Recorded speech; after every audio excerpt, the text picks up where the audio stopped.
He sat closer to Adolf Hitler than almost any man alive. Close enough to hear the doubts. Close enough to watch belief rot into madness. And when it was finally over, when the Reich lay in ashes, he spoke. Not to defend Hitler, but to expose him. So here's the question this story answers. What does absolute power look like when it's already lost? This is not the story Hitler wanted remembered. October 16, 1946. A prison yard. A noose. Cold air. Wilhelm Keitel steps forward. I call upon God Almighty to show mercy to the German people. I now follow my sons. All for Germany. The trapdoor opens. His life ends. But his importance doesn't. Because in the months before that rope tightened, Keitel gave the Allies something priceless. Not documents. Not maps. Hitler. Unfiltered. Keitel wasn't brilliant. He wasn't feared. He wasn't respected. That's exactly why Hitler chose him. Born in 1882. A career officer. Wounded in World War I. By 1938, Hitler personally elevates him to Chief of the Armed Forces High Command. The job title sounds powerful. The reality was obedience. Other generals mocked him behind his back. Keitel, they called him. A lackey. Even Hitler sneered, once saying Keitel had the brains of a cinema usher. And yet, Keitel was always there. Every conference. Every decision. Every turning point. While smarter men were dismissed or defied, Keitel stayed. The most important witness was the weakest man in the room. May 1945. Germany is gone. Hitler is dead. Keitel signs the unconditional surrender. He raises his field marshal's baton as he enters the room. A final performance. No one applauds. Days later, British troops arrest him. Witnesses notice something strange. He isn't angry. He isn't afraid. He looks relieved. For years, he wore authority without power. Now even the illusion is gone. The Allies move him to Mondorf-les-Bains, Luxembourg. A luxury hotel converted into a cage. They call it Ashcan.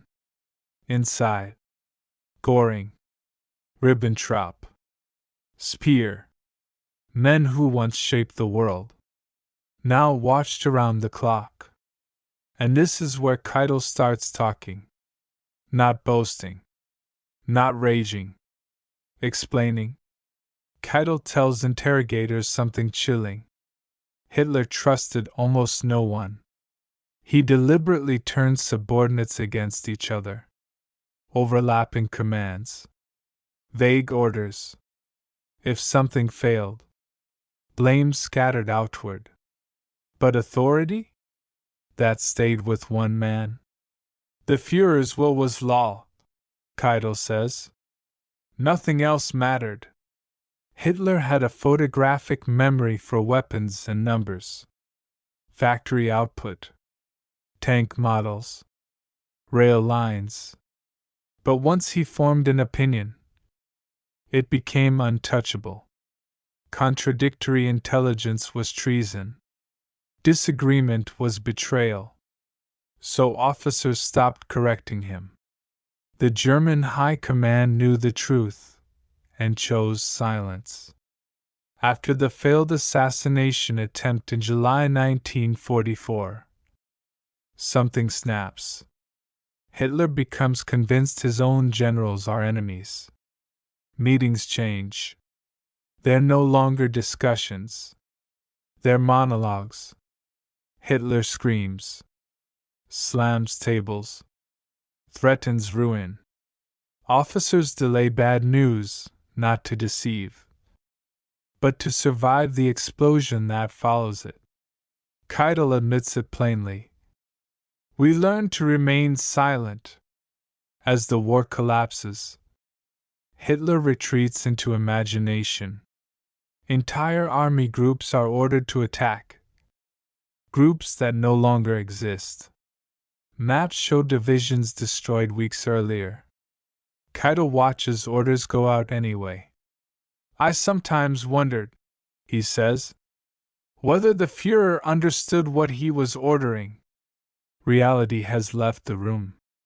Keitel notices Hitler changing. The tremor in his left hand. The stooped posture. The yellowed skin. Heavy medication. Sleepless nights. The man who once electrified crowds now shuffles through corridors. And yet, his psychological grip remains. Standing near him still feels dangerous. Belief is stronger than fear. Keitel finally admits it. Barbarossa, the invasion of the Soviet Union, was warned against. 2 fronts would bleed Germany dry. Hitler refuses to listen. He believes willpower replaces arithmetic. Stalingrad becomes the proof. Retreat is forbidden. Because retreat breaks the myth. The Sixth Army is annihilated. Hitler blames weakness. Never himself. Hitler would rather lose an army than lose control. Spring 1945. Berlin burns. Hitler descends into the bunker. Keitel moves between the ruins above and the fantasy below. Inside, meals arrive on schedule. Conferences continue. Eva Braun hosts gatherings. Above them, the city is dying. Hitler swings between calm resignation and manic optimism. One moment, death. The next, future campaigns. A staff officer quietly points out a destroyed map. Hitler erupts. An hour-long tirade. After that, no one corrects him again. Now Hitler turns on Germany itself. If the nation cannot win, it deserves to perish. Bridges, factories, railways. Destroy them all. The Nero Decree. Keitel transmits the order, privately hoping it will be ignored. Sometimes it is. At trial, Keitel claims obedience. I followed orders.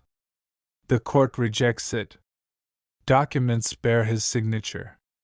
When pressed, he finally admits the truth. Not ignorance. Moral surrender. I should have refused, he says. I did not. Silence made him complicit. As execution nears, Keitel writes.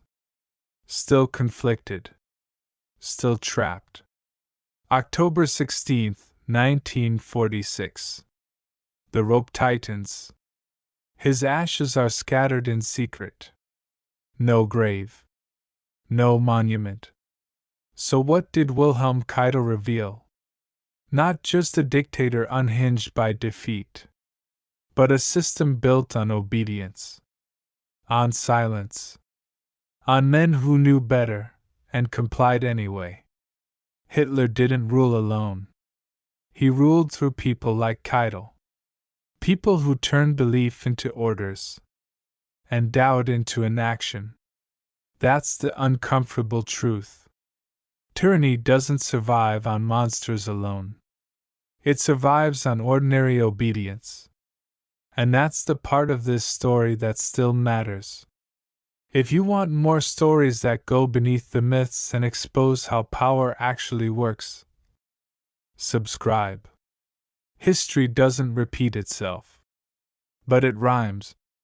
Especially when no one speaks.